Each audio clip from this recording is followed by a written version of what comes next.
Hi gang, Greta Schulz again. Want to talk to you today about cold calling. Well, that's a strange thing you're going to talk to us about, Greta. You always tell us you don't believe in it. Well, in the long run, I don't think cold calling is your best bet. But cold calling is also something that you may need to do at the beginning of a job when you first start one. Or maybe you need to do it because you're starting a new division or you have a new group of people that you're going after. Oftentimes, it does help to do some level of cold calling until you work yourself into building everything on referrals. So if you're going to do that, I would like to talk to you about it. If you don't do cold calling at all and you refuse to do it, then you don't have to listen to this. But I think for a lot of people, they have that in their repertoire as at least part of their activity, so I want to go ahead and put that down. So, couple things. The whole idea about cold calling is the reason it doesn't work as well today as it did years ago is because your prospects are much more savvy than they were. They expect it. They know that when somebody calls up and says, "Can I talk to the person in charge of fill in the blank?" Oh God, here it is, the sales call. So in my opinion, I'm always about being honest and putting things up front. In my opinion, I think what you do is you call that and you just say, hey, yeah, that's what this is. There's a couple different things I'm going to share with you and a couple of ideas. Certainly take it and do whatever you would like to do with it, but I think there's some different ways that might make this a little bit less uncomfortable and a little bit more successful for you. First, I think it's very important if you're going to cold call, when you call somebody, it's real honest. So, for example, and I'm going to give you some stories of people that I've met over the years that have done a good job on this. I worked with a woman years ago named Leslie, and Leslie worked for the Business Journal, which I know you're all familiar with. There's business journals in every city around the country, and of course I write for a lot of them, so hopefully you're reading me in those. But the point is, when Leslie started working for the Business Journal, she had worked 20 years in New York for another advertising publication, moved to South Florida, and started working for the South Florida Business Journal. She had a list of people she needed to start building relationships with, so she did. And she would pick up the phone and say, "Hi, this is Leslie with the South Florida Business Journal, and this is a cold call. If you want to hang up, go ahead." And that alone I thought was really funny, but I thought that was really good because that's what people are thinking of anyway.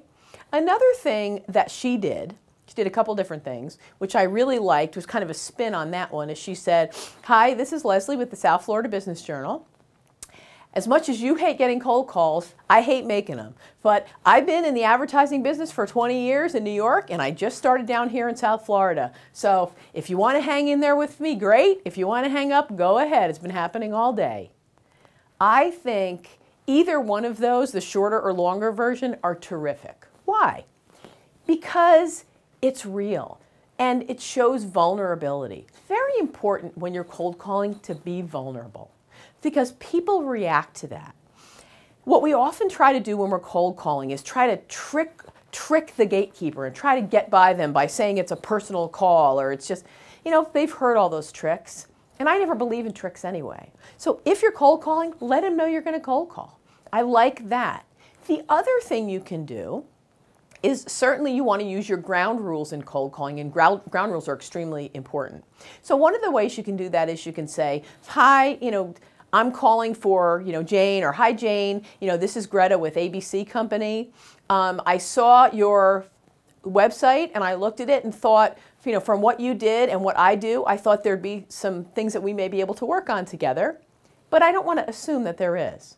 So before I tell you all the wonderful things about what we do and how we help people and, and bore you to death, I thought what I would do is ask you some questions about blank, marketing or whatever, and you can ask me some questions, and at the end of our few minutes, we can either discover, hey, maybe there is something we can do, and then we can set whatever our appointment might be, or we can decide that there isn't, and all we did was waste a few minutes. Any form of that is fine. But ground rules are very, very important when it comes to cold calling because it sets the tone. And the tone needs to be set very, hey, it is what it is. I'm very vulnerable. I think that's a really good thing because to bring in the human factor is very important. So when you set your ground rules, after that, you need to, when you ask for permission to ask some questions, you need to be prepared with some questions. And generally, your questions aren't going to be very customized here. You can say, I saw on your website that you guys do this. Tell me about that. Or what we do is we help people grow their business through online marketing. Tell me about what you guys do online now, or what do you do to market your company now? What works and what doesn't?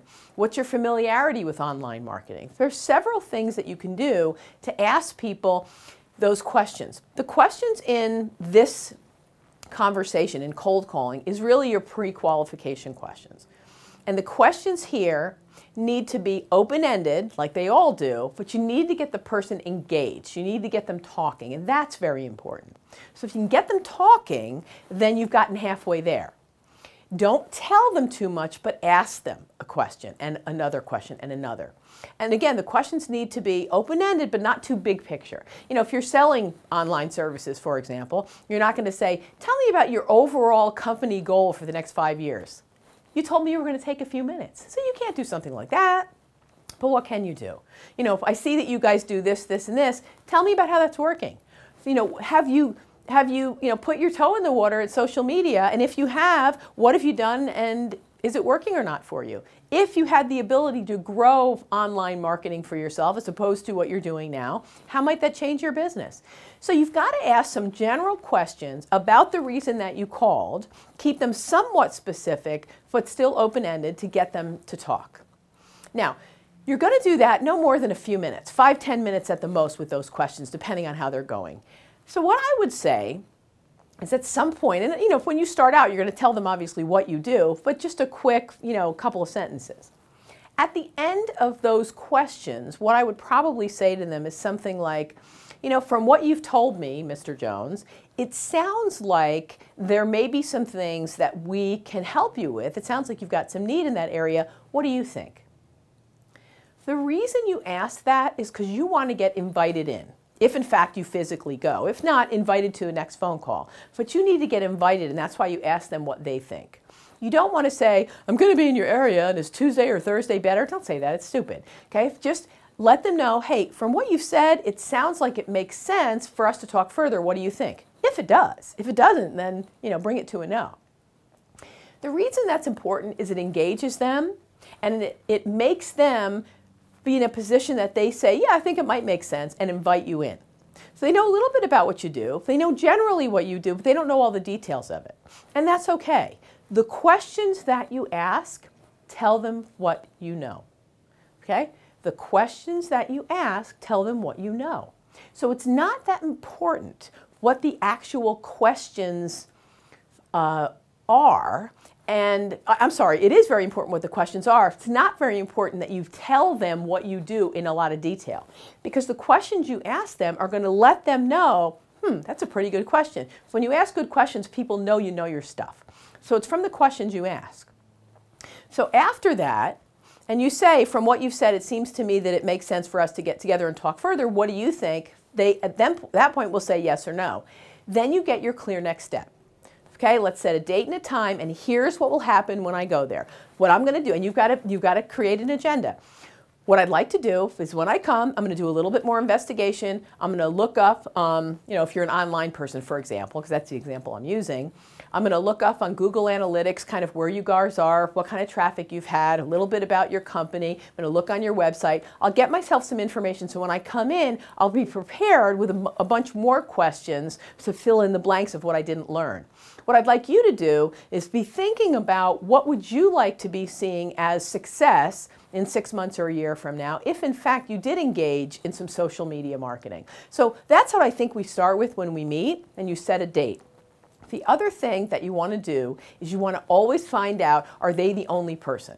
And this is traditionally done by, are you the decision maker? Stupid question.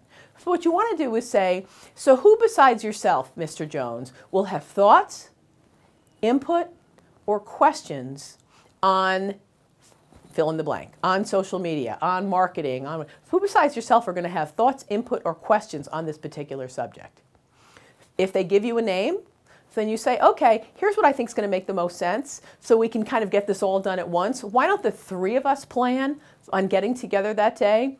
We can spend a good 45 minutes to an hour really rolling up our sleeves and asking some questions and seeing if there's something that you guys need that I can help you with. We may determine at the end of that there really isn't, and that's okay, but I think we need to kind of dig into this deeper. What are your thoughts? Always ask them what they think. But that's the way you get somebody else invited to the meeting as opposed to say, are you the only decision maker, or something stupid like that. So you need to make sure that you do that. Then, of course, you have your clear next step, your date and your time of when you're going to meet, and review the agenda.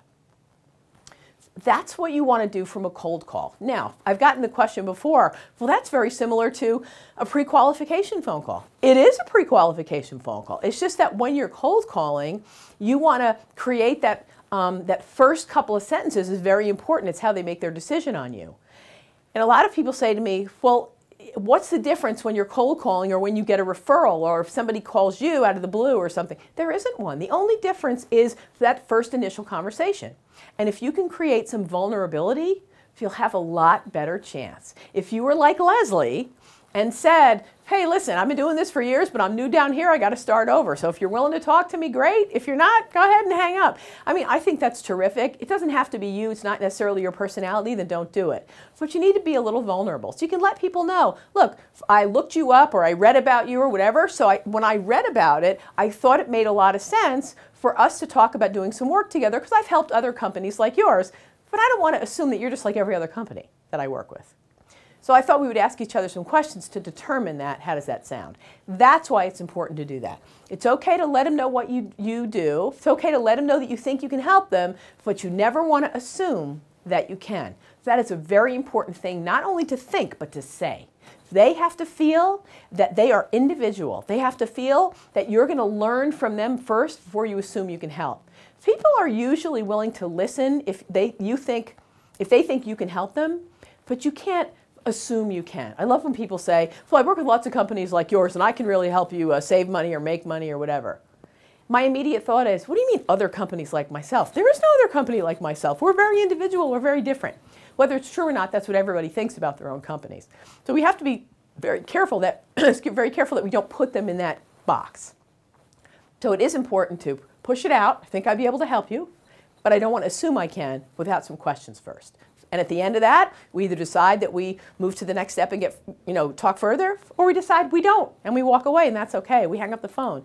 Those are the pieces that are really important, especially in cold calling. Good luck.